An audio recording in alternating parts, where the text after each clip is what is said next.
அனைவருக்கும் வணக்கம். இன்னைக்கு நம்ம பார்க்க போறது திருப்பாவையினுடைய நிறைவான பாசுரம் 30வது பாசுரம். எப்படி ஆரம்பிச்சு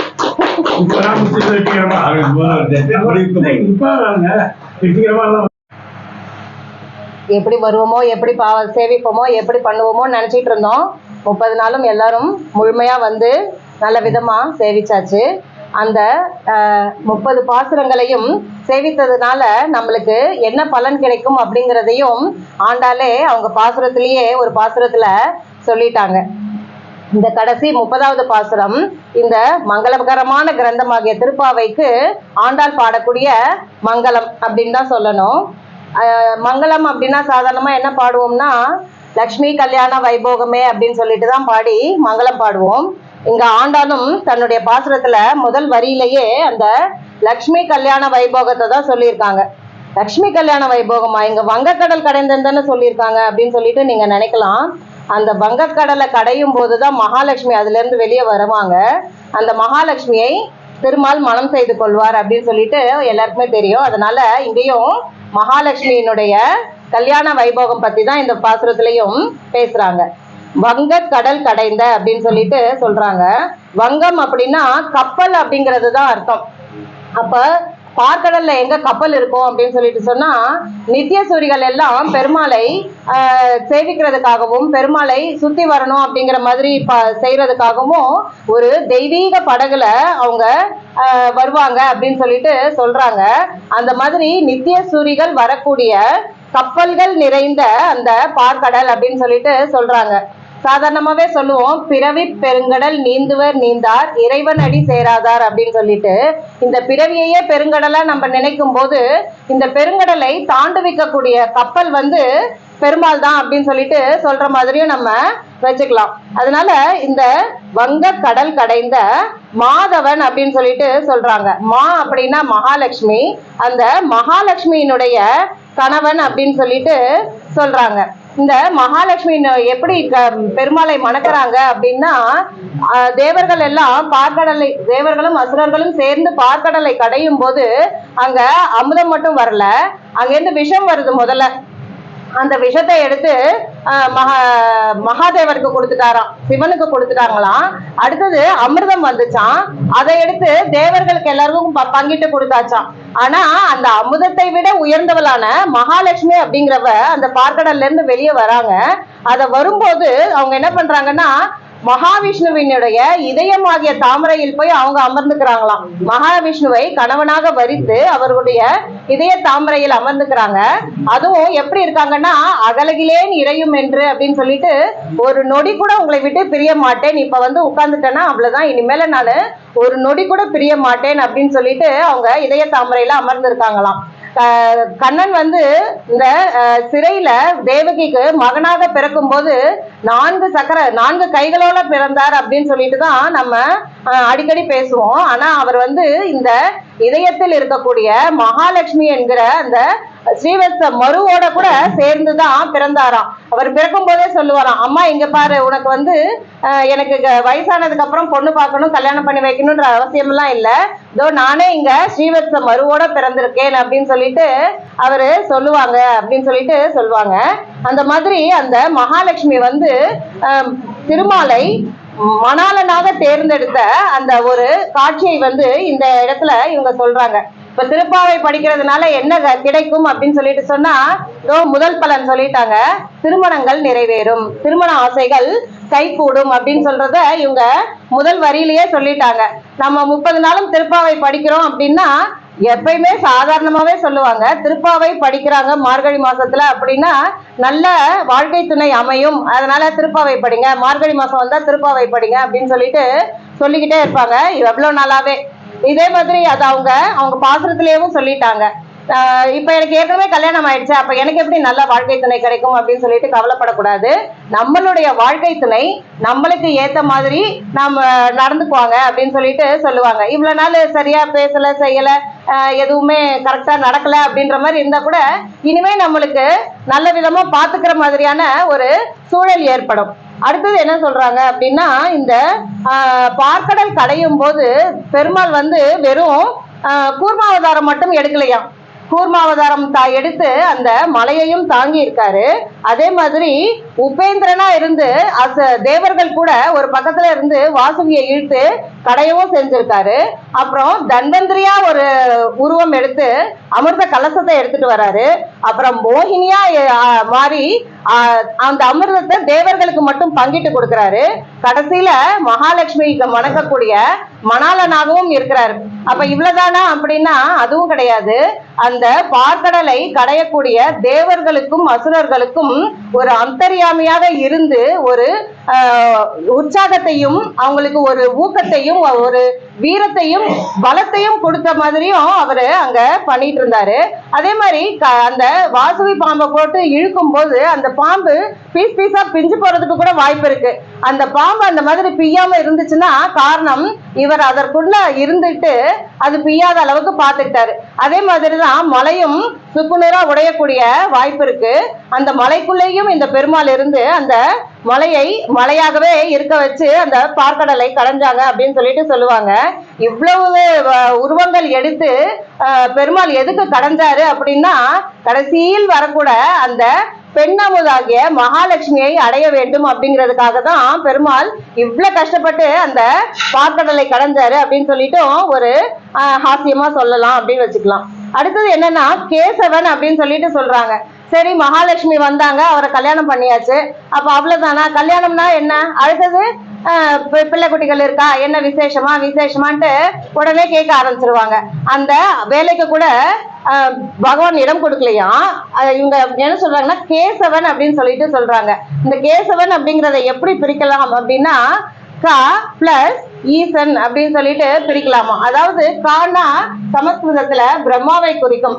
அந்த பிரம்மா இவருடைய உந்தி தாமரையிலேயே இருந்தார் இல்லையா, அதனால மகாலட்சுமியை மணந்ததுமே எனக்கு பிரம்மா அப்படிங்கிற குழந்தையும் பிறந்துருச்சு.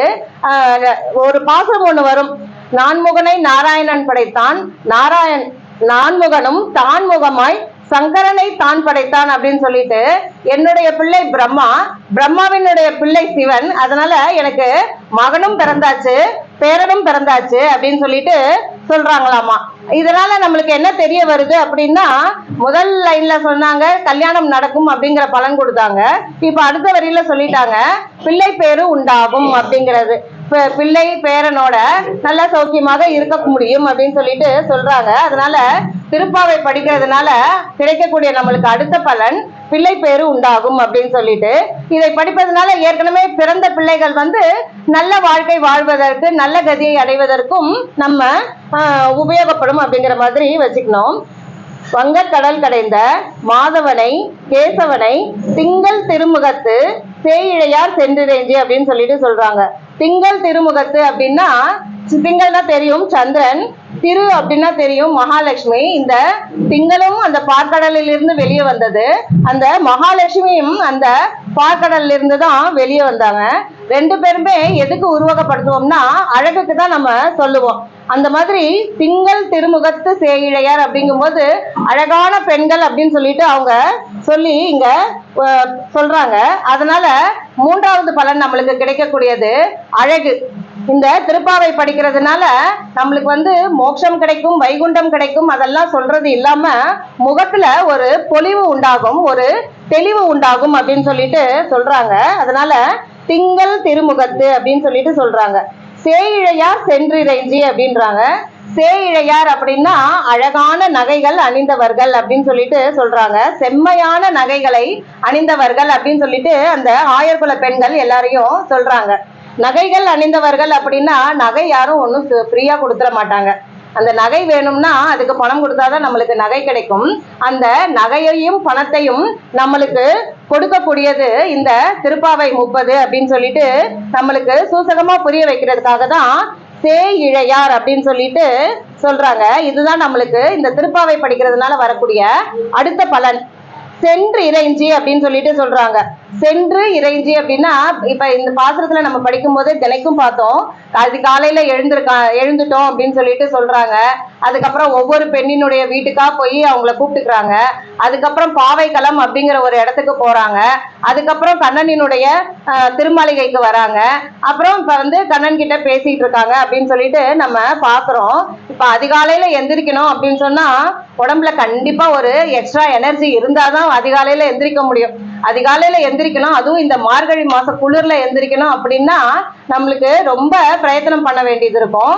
அதே மாதிரி இந்த 30 நாளும் நம்ம தப்பாம வரணும் அப்படின்னு சொன்னா அதுக்கு சளி பிடிக்காம இருக்கணும், ஜுரம் வராம இருக்கணும், இந்த பனி நம்மளுக்கு சேர்ந்துக்கணும், ஒத்துக்கணும், அதெல்லாம் இருக்கு. அதனால இந்த வார்த்தையின் மூலமாக அவங்க நம்மளுக்கு அருளக்கூடிய அடுத்த ஆசை என்ன அப்படின்னா ஆரோக்கியம். சேயிழையார் சென்றிறைஞ்சி அப்படின்னா போனாங்க கேட்டாங்க அப்படிங்கிற மாதிரி புரிஞ்சுக்குவோம் நம்ம. அதுல அவங்க உள்ளுரை பொருளா என்ன சொல்லி இருக்காங்க அப்படின்னா உங்களுக்கு அந்த ஆரோக்கியம் உங்களுக்கு நிலைச்சு இருக்கும் அப்படிங்கிறத சொல்றதுக்காக தான் சென்று இறைஞ்சி அப்படின்னு சொல்லி போட்டிருக்காங்க. திங்கள் திருமுகத்து சேயிழையார் சென்றிறைஞ்சி அங்கு அப்பறை கொண்ட வாற்றை அப்படின்னு சொல்லிட்டு சொல்றாங்க. அங்கு அப்பறைனா அவங்க முதல்ல ஆயர்பாடியில காத்தியாயனி விரதம் அப்படின்னு சொல்லிட்டு செஞ்சாங்க. அது அவங்க அனுகாரம் பண்ணது, சாரி, அது அவங்க அனுஷ்டித்த விரதம். அந்த ஆயர்குல பெண்கள் எல்லாம் காத்தியாயனி விரதத்தை தாங்களே அனுஷ்டிச்சாங்க. அதே மாதிரி இத ஆண்டாள் தெரிஞ்சுக்கிட்டதும் அவங்க என்ன சொன்னாங்கன்னா, நான் தான் ஆயர்குல பெண், என்னுடைய இந்த ஸ்ரீவில்லிபுத்தூர் தான் ஆயர்பாடி, என் கூட இருக்கிற தோழிகள் தான் ஆய்குல பெண்கள், இந்த வடபத்திர சாயின் கோயில் தான் கண்ணனின் திருமாளிகை, நாங்க செய்யறது இந்த விரதம் காத்தியாயினி விரதம், ஆயர்குல பெண்கள் செய்த காத்தியாயினி விரதம்னு சொல்லிட்டு அதை அப்படியே அவங்க ஃபாலோ பண்ணாங்க. அதை அவங்க அனுகாரம் அப்படின்னு சொல்லிட்டு சொல்றாங்க. அங்க நடந்ததை அப்படியே நாங்க நினைச்சுக்கிட்டு அதே மாதிரி இங்க பண்றோம் அப்படிங்கிற மாதிரி அவங்க நினைச்சு அனுகாரம் பண்ணாங்க. இப்ப நம்ம பண்றது என்னன்னா அனுசந்தானம் தான். அவங்க எழுதி வச்ச அந்த பாசுரங்களை நம்ம தினமும் படிக்கிறோம், அவ்வளவுதான். அந்த அனுஷ்டித்தவர்களுக்கு என்ன பலன் கிடைக்குமோ, அந்த அனுகாரம் பண்ணவர்களுக்கு என்ன பலன் கிடைக்குமோ, அதை அனுசந்தானம் பண்ணின நம்மளுக்கும் அந்த பலன்கள் கிடைக்கும் அப்படின்னு சொல்லிட்டு அவங்க சொல்றாங்க. ஆண்டாள் இந்த பாசுரத்துல இந்த வரியில என்ன அப்படின்னா, இந்த நோன்பு நோற்பது அப்படிங்கிறது மிகவும் புனிதமான ஒரு விஷயம், மிகவும் நல்ல விஷயம் ஒண்ணு. இத அவங்க எப்படி பண்ணாங்க அப்படின்னு சொல்லிட்டு இவ்வளோ நாளும் தான் நம்ம இருந்தோம். இது அவங்க எப்படி பண்ணாங்க, ஏன் செஞ்சாங்க அப்படிங்கறதெல்லாம் தெரியாம தான் இருந்தோம். ஆனா இப்ப அவங்க என்ன சொல்றாங்கன்னா, அவங்க அவ்வளவு தூரம் கஷ்டப்பட்டு நோன்பு நோற்று தங்களுடைய பெரியவர்களினுடைய ஒரு அனுமதியை பெற்று கண்ணனினுடைய அனுபவத்தை பெற்று அந்த பறை அப்படிங்கிறத அவங்க வாங்கினாங்களாம். பறைன்னு ஆரம்பத்துல இருந்தே சொல்லிட்டு இருந்தாங்க. அந்த 29வது பாசுரம் வந்ததுக்கு அப்புறம் தான் சொல்றாங்க அந்த பறை அப்படின்னா என்னங்கிறது. உன் தன்னோடு உற்றோமே ஆவோம் உனக்கே நாம் ஆட்செய்வோம் அப்படின்னு சொல்லிட்டு சொல்றாங்க 29வது பாசுரம்ல. 28வது பாசுரத்துல என்ன சொல்றாங்கன்னா, உறவேல் நமக்கு இங்கு ஒழிக்க ஒழியாது அப்படின்னு சொல்லிட்டு சொல்றாங்க. இப்ப நம்ம எடுத்திருக்கிற இந்த பிறவியில் இருக்கக்கூடிய இந்த கணவன் மனைவி அம்மா அப்பா பிள்ளை பேரன் அப்படிங்கிற மாதிரி இந்த உறவுகள் எல்லாம் இந்த ஒரு பிறவி முடிஞ்சதுன்னா முடிஞ்சு போயிடும்.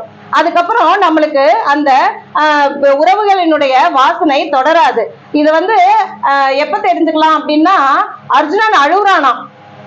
அர்ஜுனன் ரொம்ப அழுகுறானாம். எப்ப அழுகுறான்னா, அந்த மகாபாரத போர்ல கடைசியில அபிமன்யு செத்துட்டான் அப்படின்னு சொல்லிட்டு தெரிஞ்சதுமே அர்ஜுனன் ரொம்ப அழுகுறானாம். அதை பார்த்ததும் கிருஷ்ணரும் அழுகுறாராம்.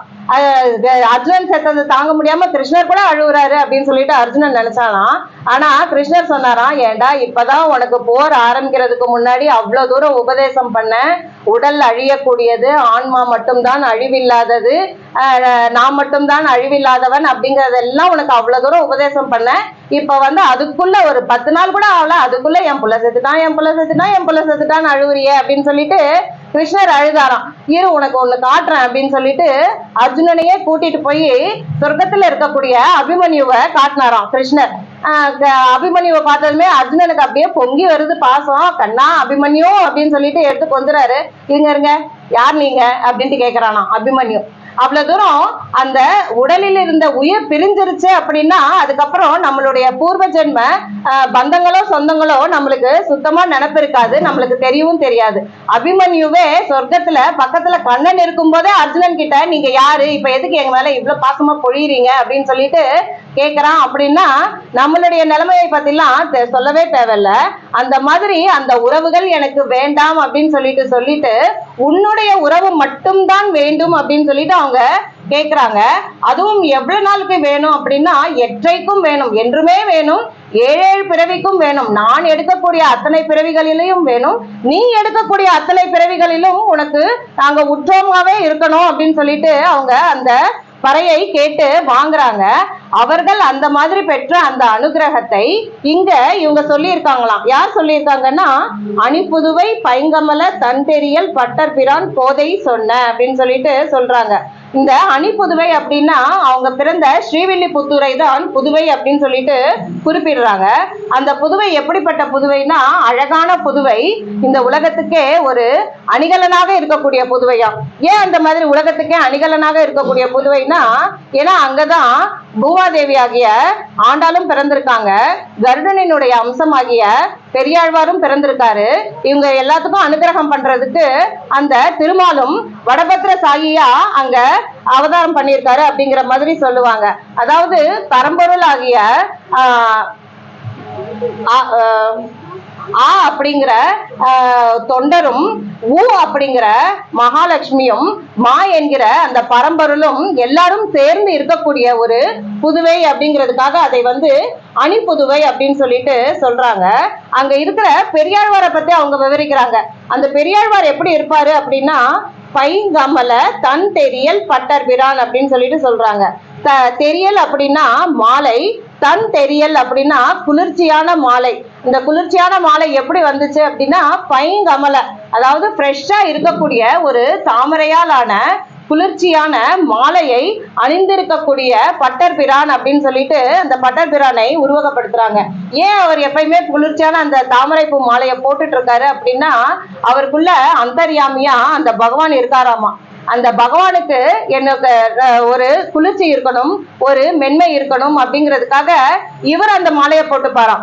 அந்த தாமரை பூ மாலையை தினமும் போட்டுட்டு இருந்தாங்க அப்படின்னா அதுவே அவங்களுக்கு நிறைய உடல் கோளாறுகளை எல்லாம் ஏற்படுத்தும். ஆனா அதெல்லாம் அவர் பொருட்படுத்தல. எனக்குள் வீற்றிருக்கும் அந்த பெருமான் எப்பயுமே குளிர்ச்சியாக, மென்மையாக, சந்தோஷமாக இருக்கணும் அப்படிங்கிறதுக்காக அந்த தாமரை பூவால் ஆன அந்த குளிர்ச்சியான மாலையை அணிந்த பட்டர் பிரானினுடைய மகளாகிய கோதை சொல்லியிருக்காங்க அப்படின்னு சொல்லிட்டு சொல்றாங்க. இந்த கோதை அப்படிங்கிறவங்க எப்பயுமே யாருமே சரி அவங்களுடைய சொந்த ஊர், பிறந்த ஊரையும் சேர்த்து அப்படிதான் அவங்களுடைய பேரை சொல்லுவாங்க. எப்பயுமே நம்மாழ்வாருடைய பாசுரைகள் எல்லாம் சேவிச்சோம்னா தென்குருகூர் சடகோப்பன் அப்படின்ட்டு தான் வரும். அதே மாதிரி ஆண்டாளுடைய பாசுரங்கள் எல்லாம் சேவித்தோம்னா பட்டர் பிரான் கோதை, வில்லிபுத்தூர் கோன் கோதை அப்படின்னு சொல்லிட்டு பட்டர் பிரானை எப்பயுமே சேர்த்தே தான் இவங்க சொல்லியிருப்பாங்க. ஏன்னா பட்டர் பிரான் இவருக்கு தந்தை மட்டுமல்ல, இவருடைய ஆச்சாரியாரும் அந்த பட்டர் பிரான் தான் அப்படிங்கிறதுனால எப்பயுமே கோதை அவங்களுடைய ஆச்சாரியாரை சொல்ல தவறுனதில்லை. இதுல இருந்து நம்மளும் என்ன புரிஞ்சுக்கணும் அப்படின்னா, நம்மளுக்கு ஆச்சாரியாராக, வழிகாட்டியாக, குருவாக இருக்கக்கூடியவர்களை நாமளும் மறக்க கூடாது, அவங்களுக்கு மரியாதை கண்டிப்பாக செலுத்தணும் அப்படின்னு சொல்லிட்டு இதுல இருந்து நம்ம தெரிஞ்சுக்கலாம். சங்க தமிழ் மாலை 30 தப்பாமே அப்படின்னு சொல்லிட்டு சொல்றாங்க. இந்த சங்க தமிழ் மாலை, இந்த மாலை எல்லாமே தமிழ்ல எழுதியிருக்காங்க அப்படிங்கிறதுனால சங்கத்தமிழ் அப்படின்னு சொல்லிட்டு சொல்லலாம்.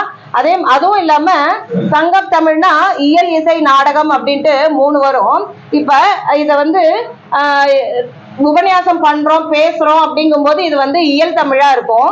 எல்லா ஒரு பேப்பர்ல எல்லாம் கூட இந்த மார்கழி மாசம் பிறந்துருச்சுன்னா நம்ம பார்க்கலாம், திருப்பாவையின் விளக்கம், திருவெம்பாவையின் விளக்கம் அப்படின்னு சொல்லிட்டு கண்டிப்பா போடுவாங்க. அந்த மாதிரி இந்த திருப்பாவையினுடைய விளக்கத்தை நம்ம படிக்கிறோம் அப்படின்னா அது இயல் தமிழ். இந்த கண்டிப்பா ஒன்னொன்னுத்துக்கும் ராகம் இருக்கு, எல்லாத்தையும் அழகா பாடுவாங்க, அதுதான் இசைத்தமிழ். இதையே ஒரு நாடக காட்சியா தான் நம்ம எப்பயுமே நினைச்சுப்போம். ஆண்டாள் வந்துட்டாங்க, ஒரு பெண்ணுடைய வீட்டுக்கு போறாங்க, கதவை தட்டுறாங்க, அங்க குத்து விளக்கெல்லாம் எரியுது, வாசனை வருது அப்படின்னு சொல்லிட்டு நம்ம நினைக்கும் போது ஆட்டோமேட்டிக்கா நம்மளுக்கு அந்த நினைவு அந்த காட்சியை அப்படியே உருவகப்படுத்தி காட்டும். அதனால அதுதான் நாடக தமிழ். இயல் தமிழ், இசைத்தமிழ், நாடக தமிழ் அப்படின்னு சொல்லிட்டு 3 தமிழ்லையும் இவங்க இந்த பாசுரத்தை பாடி இருக்காங்க அப்படின்னு சொல்லிட்டு சொல்றாங்க. 30ம் தப்பாமை. இவங்க பாடின 30 பாட்டும் தப்பு அப்படின்னு சொல்லிட்டு சொல்றாங்க. அப்படித்தானே நினைச்சுக்கணும்? அப்படி இல்ல, 30ம் தப்பாமல் நம்ம ஒரு நாள் கூட தப்பாமல் இதை அனுசந்தானம் பண்ணணும் அப்படிங்கிறதுக்காக இந்த மாதிரி சொல்லியிருக்காங்க. ஒரு குழந்தை கிட்ட, ஒரு சின்ன பையன் கிட்ட அவங்க அம்மா சொன்னாங்களாம், கண்ணு இந்த மார்கழி மாசம் வந்துருச்சுப்பா, நீ தினைக்கும் திருப்பாவை படிக்கணும்பா அப்படின்னு சொல்லிட்டு அந்த பையன் கஷ்டப்பட்டு படிச்சானாம். 30வது பாசுரம் படிக்கும் போது 30ம் தப்பாமே அப்படின்னு சொல்லிட்டு சொன்னதும் கோபமா வர்றோம் அவங்க அம்மா கிட்ட. அவங்களே சொல்லியிருக்காங்க அவங்க பாடினதெல்லாம் தப்புன்னு சொல்லிட்டு, நீ என்ன பாட சொல்றிய அப்படின்னு சொல்லிட்டு அப்படி சொன்னானா. இந்த 30 பாடல்களும் தப்புன்றது அர்த்தம் இல்ல, தப்பாமல் சொல்லணும் அப்படிங்கறதான் இங்க நம்ம புரிஞ்சுக்கணும். இந்த சங்கத்தமிழ் மாலை 30ஐயும் நம்ம தப்பாமல் அனுசந்தானம் செஞ்சோம் அப்படின்னா என்ன ஆகும் அப்படின்னா, இங்கு இப்படி சுரைப்பார் அப்படின்றாங்க. அதாவது அவங்க அங்க அப்படி நோன்பு பண்ணாங்க, ஆயர்பாடியில நோன்பு பண்ணாங்க, ஸ்ரீவில்லிபுத்தூர்ல அவங்க நோன்பு நோட்டுறாங்க.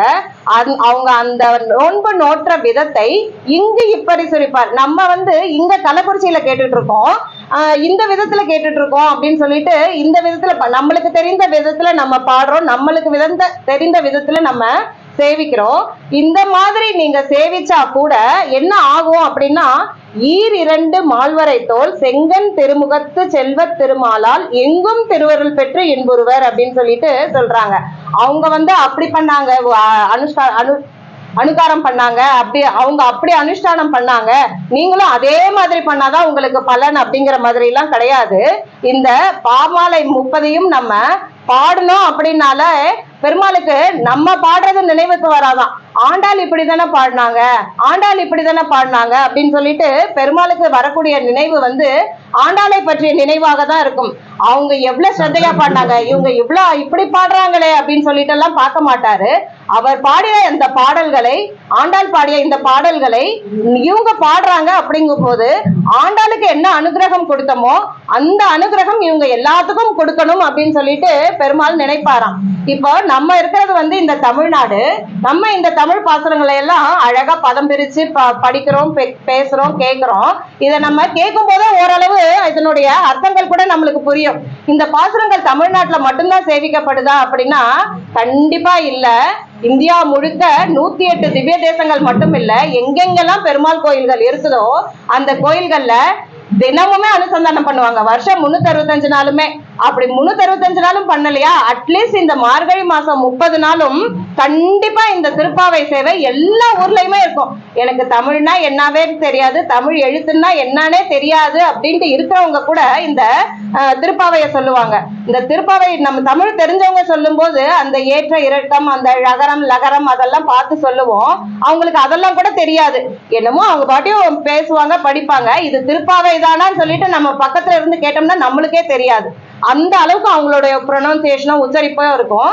அது இந்தியாவில மட்டும் இல்ல, உலகத்துல இருக்கக்கூடிய எல்லாருமே இந்த மார்கழி மாசத்துல இந்த திருப்பாவைய சேவிப்பாங்க. அந்த மாதிரி சேவிக்கிறாங்க அப்படின்னா அவங்க எல்லாத்துக்குமே அந்த ஆண்டாளுக்கு என்ன பலன் கொடுத்தாங்களோ அந்த பலனை கொடுக்கணும்னு பெருமாள் நினைப்பாராம். இந்த இடத்துல நீ தப்பா உச்சரிச்சிருக்க, இந்த இடத்துல நீ ப்ரொனவுன்சியேஷன் தப்பு பண்ணிருக்க, ஸ்பெல்லிங் மிஸ்டேக் பண்ணிருக்க அப்படிங்கறதெல்லாம் அவர் பார்க்கவே மாட்டாரு. அவங்களுக்கு அங்க எப்படி அவங்களுக்கு அனுகிரகம் பண்ணாரோ அந்த அனுகிரகம் நம்மளுக்கு இங்க கண்டிப்பா கிடைக்கும் அப்படின்னு சொல்லிட்டு சொல்றாங்க. அததான் ஈர்2 மால்வரை தோல் அப்படின்றாங்க. ஈர்2 அப்படின்னா 4 கரங்கள் உள்ள திருமால் அப்படின்ட்டு. எல்லா கோயிலுமே நம்ம பார்த்தோம்னா பெருமாள் எப்பயுமே 4 கரங்களோட தான் இருப்பாரு. இதை தனியா மென்ஷன் பண்ணி சொல்லணும் அப்படின்னா அந்த கரங்கள் பெருத்துக்கிட்டே போகுமா அவருக்கு. இவங்க சொல்லியிருக்காங்களே திருப்பாவைய, இவங்கள நம்ம கூட அரவணைச்சுக்கணும், இவங்க நம்மள கூட சேர்த்துக்கணும், இவங்களுக்கு நம்ம நல்லது பண்ணணும் அப்படின்னு சொல்லிட்டு அவருடைய கைகள் பெருகிக்கிட்டே போகுமா. ஈர்2 அப்படின்னா 2 பவர் 2, 2 into 2 கிடையாது, 2 பவர் 2. அந்த மாதிரி 2 கரங்களா பெருத்துக்கிட்டே போகும். இருக்கக்கூடிய எல்லாரையும் அரவணைச்சுக்கணும் அப்படின்னு சொல்லிட்டு அவரு நினைப்பாராம். அதனாலதான் ஈர்2 மால்வரை தோல் அப்படிங்கிறாங்க. செங்கன் திருமுகத்து செல்வ திருமாலால் முதலி பாசுரத்திலே சொன்னாங்க கார்மேனி செங்கன் அப்படின்னு சொல்லிட்டு, அதையே கொண்டு இங்க கடைசி பாசுரத்திலையும் சொல்லியிருக்காங்க. செங்கன் திருமுகத்து, அவருடைய முகத்திலேயே மகாலட்சுமியினுடைய பொலிவு தெரியுது, கருணை தெரியுது அப்படின்னு சொல்லிட்டு சொல்றாங்க. செல்வ திருமாலால், மகாலட்சுமியோட பொருந்தினவர்ன்ற இங்க 3 வாட்டி சொல்லிட்டாங்க. திருமுகத்து ஒரு தடவை, செல்வம் ஒரு தடவை, திருமால் ஒரு தடவைன்னு சொல்லிட்டு 3 தடவை அவங்க இந்த ஒரு லைன்ல மகாலட்சுமிய குறிப்பிட்டு இருக்காங்க. அது மாதிரி மகாலட்சுமியினுடைய அருள் உங்களுக்கு மீண்டும் மீண்டும் கிடைக்கும் அப்படிங்கறத சொல்றதுக்காக தான் இந்த மாதிரி பெருமாளுக்கே இந்த விளக்கத்தை கொடுத்து மகாலட்சுமியினுடைய அருளும் நம்மளுக்கும் மீண்டும் மீண்டும் கிடைக்கும் அப்படின்னு சொல்லிட்டு சொல்றாங்க. எங்கும் திருவருள் பெற்று, இவ்வளவு மகாலட்சுமியினுடைய அருள் மீண்டும் மீண்டும் கிடைக்கும்னு பெருமாள் கிட்டையும் சொல்லிட்டு நம்மளுக்கும் அந்த அருள் கண்டிப்பா கிடைக்கும் அப்படின்னு சொல்லிட்டு சொல்றாங்க. எங்கும் திருவருள் பெற்று இன்புறுவர் எம்பாவாய், சந்தோஷமா இருப்போம் அப்படின்னு சொல்லிட்டு சொல்றாங்க. இப்ப நம்ம ஆரம்பத்துல இருந்து பார்த்தது வைகுண்டம் கிடைக்கும், மோட்சம் கிடைக்கும், அதுக்காக தான் ஆண்டாள் வந்து இந்த 30 திருப்பாவையும் பாடினாங்க, இந்த பாமாலைய சூட்டினாங்க. அவங்க உறவேல் நமக்கு இங்கு ஒழிக்க ஒழியாதுன்னாங்க, அந்த உற்றோமே ஆவோம் உனக்கே நாம் ஆட்செய்வோம்னாங்க. அப்போ ஒருவேளை திருப்பாவை சேவிச்சோம்னா உடனே வைகுண்டத்துக்கு போயிருவோமோ அப்படின்னு சொல்லிட்டு நினைக்க கூடாது. இந்த உலகத்தில் இருக்கும் வரை என்னென்ன இன்பங்கள் இருக்கோ அது எல்லாத்தையும் அனுபவிச்சுட்டு அப்புறமா வைகுண்டம் போகணும் அப்படின்னு சொல்லிட்டு சொல்றாங்க. இன்னும் எனக்கு பிள்ளைகள் இருக்காங்க, அவங்கள படிக்க வைக்கணும், கல்யாணம் பண்ணணும், நான் ஊர் சுத்தணும், உலகம் சுத்தணும், சொத்து சேர்க்கணும், வீடு வாங்கணும், கார் வாங்கணும், எல்லாம் நடக்கும் உங்களுக்கு. அந்த இதெல்லாம் நடத்தி முடிச்சுட்டு அதுக்கப்புறமா நீங்கள் வைகுண்டத்திலும் சென்று பெருமாளோடு சேர்ந்து இருந்து இன்புற்று வாழலாம் அப்படின்னு சொல்லிட்டு இவங்க இங்க இந்த திருப்பாவைய முடிக்கிறாங்க. அதனால இந்த 30 திருப்பாவையையும் நம்மளும் சேவிச்சோம் அப்படின்னா நம்மளுடைய பிரார்த்தனைகள் எல்லாம் நிறைவேறி நம்மளுக்கும் சுபிக்ஷம் பெருகி இந்த உலகமே போற்றும் அளவுக்கு உலகோர் அனைவருமே இன்புறுவர், உலகத்திலேயே ஒரு அமைதி நிலவும், ஒரு செழிப்பு ஏற்படும் அப்படின்னு சொல்லிட்டு இவங்க இங்க நம்மளுக்கு ஆசீர்வாதம் பண்றாங்க. அதனால நாம் அனைவரும் இந்த திருப்பாவையை ரொம்ப சிம்பிளா நினைக்காம இது மிகவும் பலன் தரக்கூடியது, மிகவும் சக்தி வாய்ந்தது அப்படின்னு சொல்லிட்டு நம்ம இத படிக்கணும். ஆழ்வார்கள் சிலர் 10 பாசுரங்கள் தான் பாடியிருப்பாங்க. அமலநாதிபிரான், கண்ணினும் சிறுதாம்பு, அதெல்லாம் 10 பாசுரம் தான் அந்த ஆழ்வார்கள் பாடியிருப்பாங்க. அதெல்லாம் ரொம்ப குட்டியா இருக்கும். இன்னும் சிலர் பாடியிருப்பாங்க 100 கணக்குல 1000 கணக்குலன்னு சொல்லிட்டு, அதெல்லாம் ரொம்ப பெருசா இருக்கும். இது 30 அப்படிங்கிறது ரொம்ப கொஞ்சம் கரெக்டான எண்ணிக்கை. இதை நம்ம படிக்கிறதுக்கு ரொம்ப பிரயத்தனம் எல்லாம் படணும் அப்படிங்கிறது அவசியம் இல்லை. அதனால கொஞ்சம் மனசு வச்சோம்னா இப்ப இந்த மார்கழி மாசத்துல எப்படியோ 30 பண்ணாலும் படிச்சிடுறோம். இதையே நம்ம வருஷம் பூராவும் படிச்சு நம்மளுக்கு வேண்டிய நற்பலன்கள் அனைத்தையும் அடைய வேண்டுமாய் கேட்டுக்கொள்கிறேன். ஆண்டாள் திருவடிகளே சரணம்.